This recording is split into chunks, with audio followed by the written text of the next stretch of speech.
Just imagine, you build a life next to those who love, dream of a home full of harmony, and suddenly gets trapped in the webs of a silent battle, where the enemy is not a stranger, but the mother of the man who swore to protect you. That was the reality that was slaughtered about Katerina as an unexpected storm and the fuse. A simple invitation to your own mother. It was one of those afternoons in which Anna Georgievna, the mother-in-law, appeared without warning, as if the surprise element were her favorite weapon. If it was not enough to invade the daughter-in-law, she was delighted to catch her in times of vulnerability, clothes to stay at home, dishes to wash, the natural chaos of a living home. Each visit was a silent trial session, theatrical sighs, failed looks, comments that hurt like silk envelope knives. And Catherine, although he knew that he did not deserve that fault imposed, felt the weight of oppression to every word not said. That Friday, the plan was simple. A special dinner to celebrate good news with Maxim, her husband. But fate, or rather the mother-in-law, had other plans. The intercom sounded, and there was Anna Georgievna, impeccable in her new beige coat, with a bag the size of her unreal expectations. "My greetings, Nevestka," he said, scanning Catherine from head to toe with the sharp look of those who had already convicted even before the verdict. "Again in these threadbare pants. Don't you embarrass your husband like that." Katerina swallowed the irritation that climbed through her throat. "Good night, Anna Georgievna. Enter, please. I'm finishing dinner." The mother-in-law advanced around the house as an inspector in search of failures, while the daughter-in-law was returning to the kitchen, where the stroganoff was waiting for her final touch and the oven exuded the aroma of the mashed potatoes. What are you doing?" Anna asked, spying on the pan with disdain. "More these semi-brightness of yours. In my day, everything was done from scratch, soups, pies, meatballs, all with my own hands." "They are not semi-ready," replied Katerina, keeping her calm by a wire. "Marinate the meat early on, I'm just finishing." The mother-in-law released an incredulous giggle. "Oh, it is. And you know that Maxim, as a child, just eaten the diced meat, not in strips. So he won't want to." Katerina clenched her teeth. Maxim loved his stroganoff and had never complained about the cut, but arguing was like trying to put out fire with gasoline. The intercom played again. "It must be Maxim," said Katerina, wiping her hands on the plate cloth. "Feel free," I answer.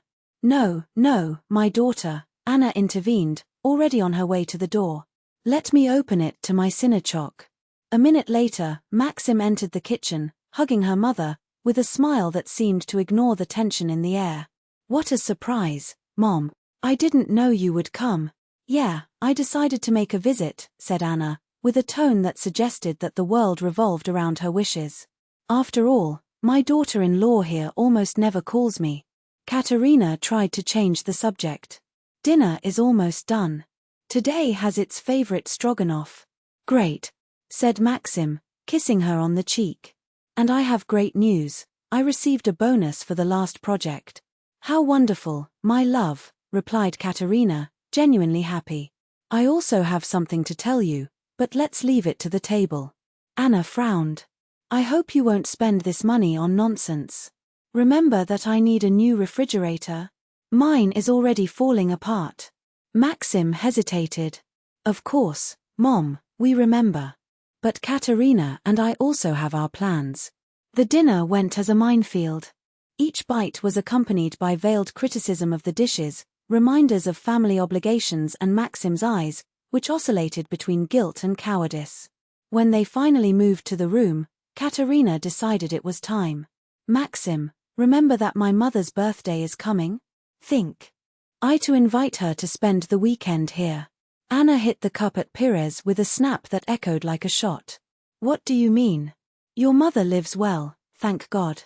Already I live in a cubicle with the ceiling leaking, and you barely call me." Katerina looked at her husband, looking for ally, but found only a divided man.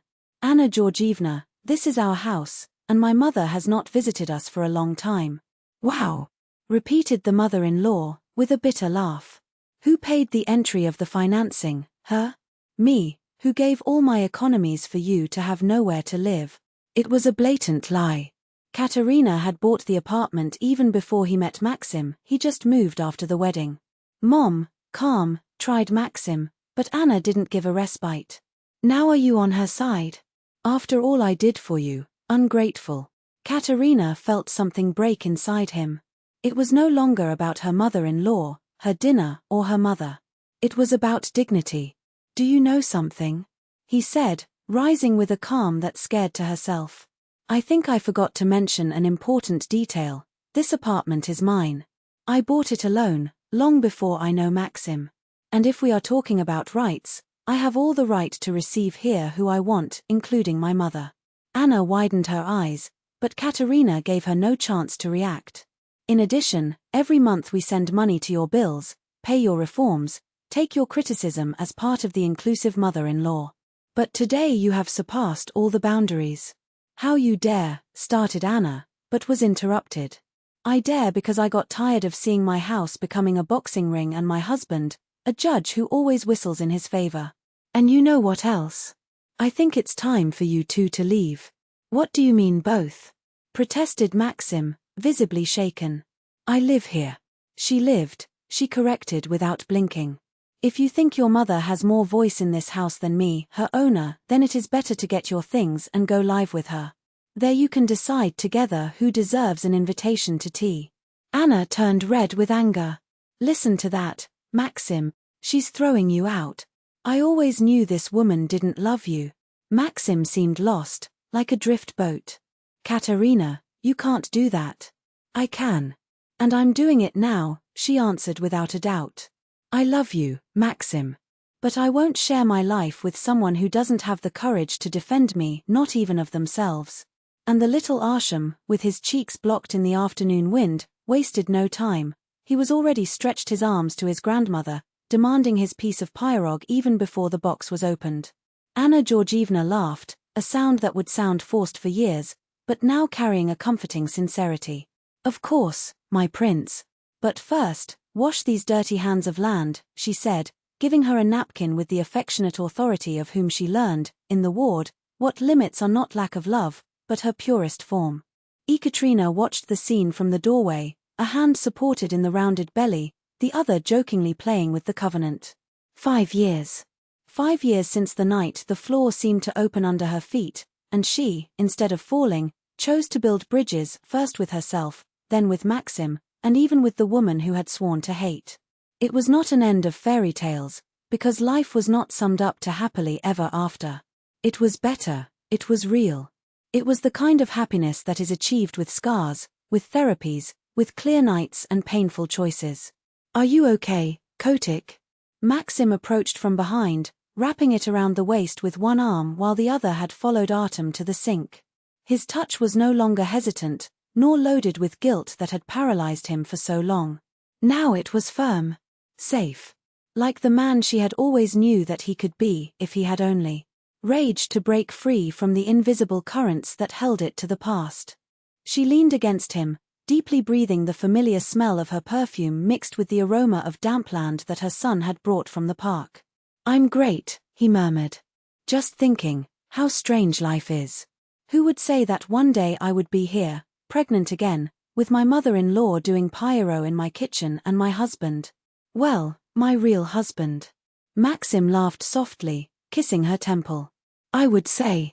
Because you never gave up on me, even when I didn't deserve it. Her tone was light, but the words weighed enough for her to turn around, capturing her face between her hands. It wasn't that, he corrected, his eyes shining with a truth that took years to accept. I gave up, yes. I gave up trying to change it. I gave up waiting for you to wake up magically one day and it was the man I wanted. But I didn't give up on me. And that's what made a difference. She smiled, sad and sweet at the same time. Sometimes to love someone is also having the courage to let him go, until he finds his way back alone. Across the kitchen, Anna Georgievna served tea for Irina Nikolaevna, the two women now joined by something stronger than blood, mutual respect, forged in battles and respite. You put too much cinnamon in this pyrogue, Anna, joked Irina, but accepted the plate with a smile.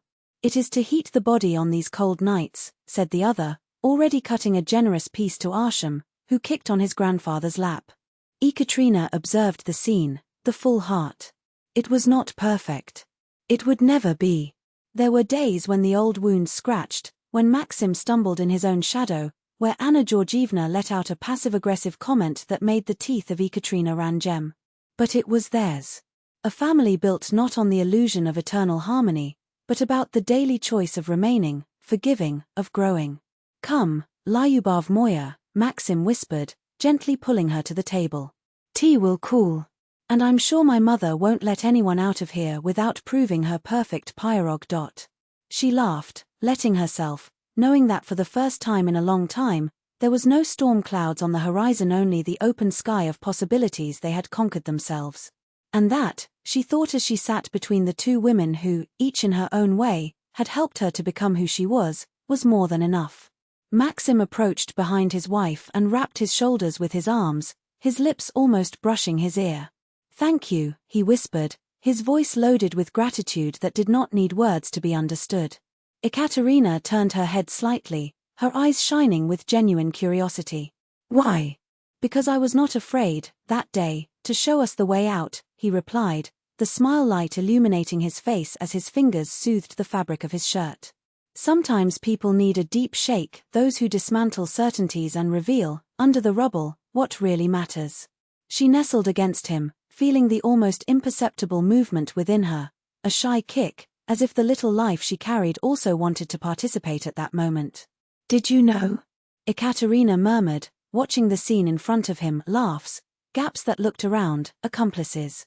"I think it was one of the best things I've ever done."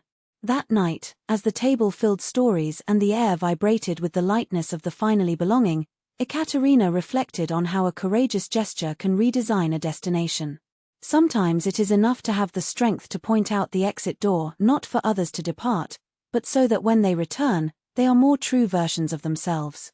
And this simple truth, as painful as liberating, had been worth every spilled tear, every night of insomnia, every scar that the way had left. Because in the end, between hands and smiles that did not need excuses, it was always the goal, a kind of happiness that is not built alone, but if wire, between difficult choices and hearts willing to redo.